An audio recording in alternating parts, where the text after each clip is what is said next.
नमस्कार। एक शिक्षक के तौर पर हम सब अक्सर ये सोचते हैं कि हमारे स्टूडेंट्स सच में कितना सीख रहे हैं। तो चलिए, आज हम इसी सवाल का जवाब ढूंढते हैं। हम अपने असेसमेंट टूल बॉक्स को खोलेंगे और देखेंगे कि कब हमें स्टूडेंट्स की तुलना करनी है और कब उनके सीखने को जांचना है, ताकि हमें एक सही और पूरी तस्वीर मिल सके।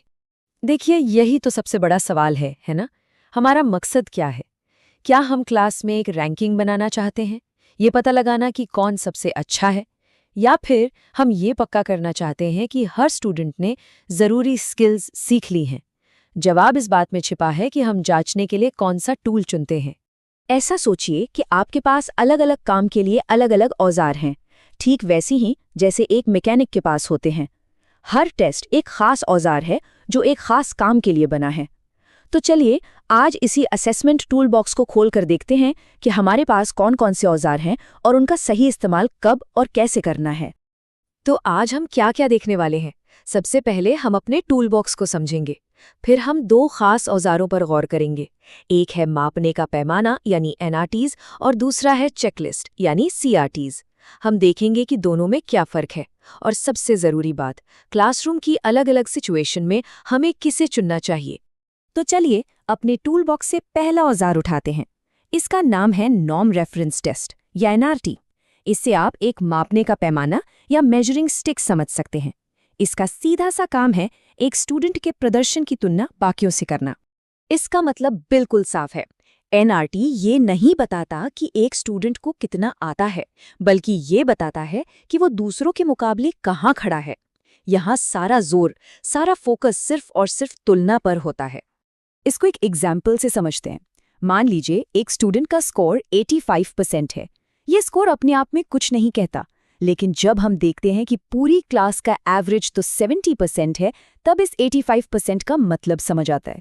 इसका मतलब है कि स्टूडेंट ने ज्यादातर लोगों से अच्छा परफॉर्म किया। ये सब कुछ रिलेटिव है और एनआरटीज को बनाया ही इसी तरह जाता है। इनका मकसद ही होता है स्कोर को फैलाना, ताकि एक साफ रैंकिंग बन सके।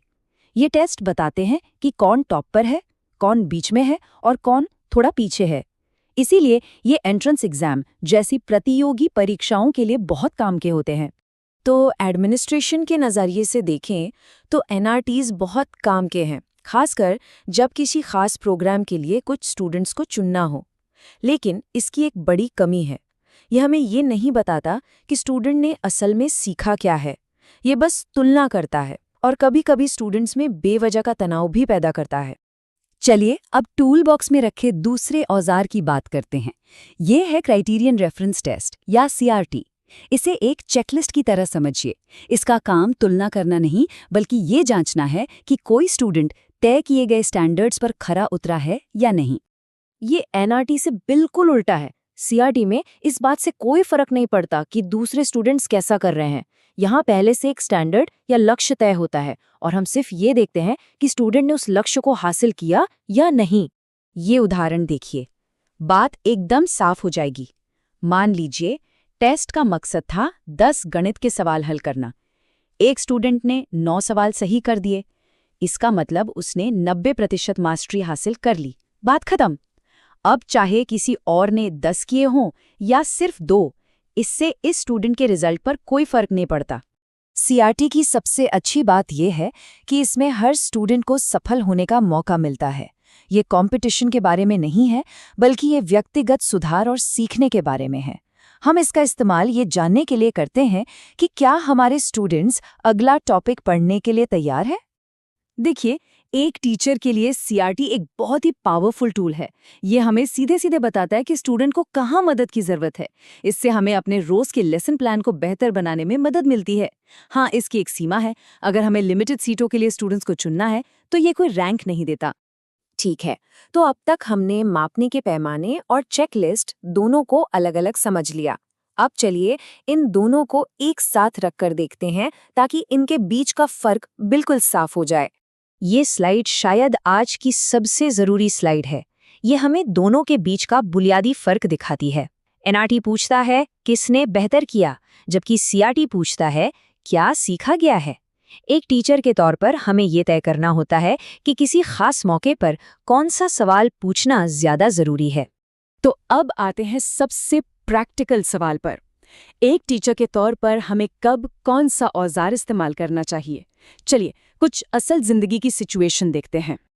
मान लीजिए स्कूल में एक एडवांस्ड लर्निंग प्रोग्राम है, लेकिन उसमें सिर्फ 20 सीटें हैं। अब हमें सबसे काबिल स्टूडेंट्स को चुनना है। ऐसे में हम क्या करेंगे? बिल्कुल, ऐसी स्थिति में हमें मापने के पैमाने यानी एनआरटी की जरूरत पड़ेगी, क्योंकि यहाँ हमारा मकसद ही स्टूडेंट्स को रैंक करना है ताकि हम तुलना करके एक फैसला ले सकें। अब एक और सिचुएशन सोचिए। हमने क्लास में एक चैप्टर खत्म कर लिया है और अब अगला शुरू करना चाहते हैं, लेकिन पहले हमें ये पक्का करना है कि सभी स्टूडेंट्स अगले चैप्टर के लिए तैयार हैं या नहीं। इस काम के लिए हमारी चेकलिस्ट यानी CRT सबसे बेहतरीन औजार है। ये हमें बताएगा कि हर एक स्टूडेंट ने ज़रूरी कॉन्सेप्ट सीखे हैं या नहीं और किसे थोड़ी और मदद की ज़रूरत है। यहाँ रैंकिंग का कोई काम नहीं है। तो इसका मतलब ये बिल्कुल नहीं है कि एक औजार अच्छा है और दूसरा बुरा।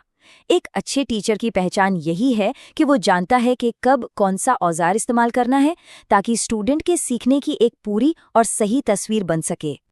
देखिए, एनआरटी ज्यादातर सम्मेटिव इवैल्यूएशन यानी सीखने की प्रक्रिया के अंत में होने वाले आकलन के लिए होते हैं, जैसे फाइनल एग्जाम्स।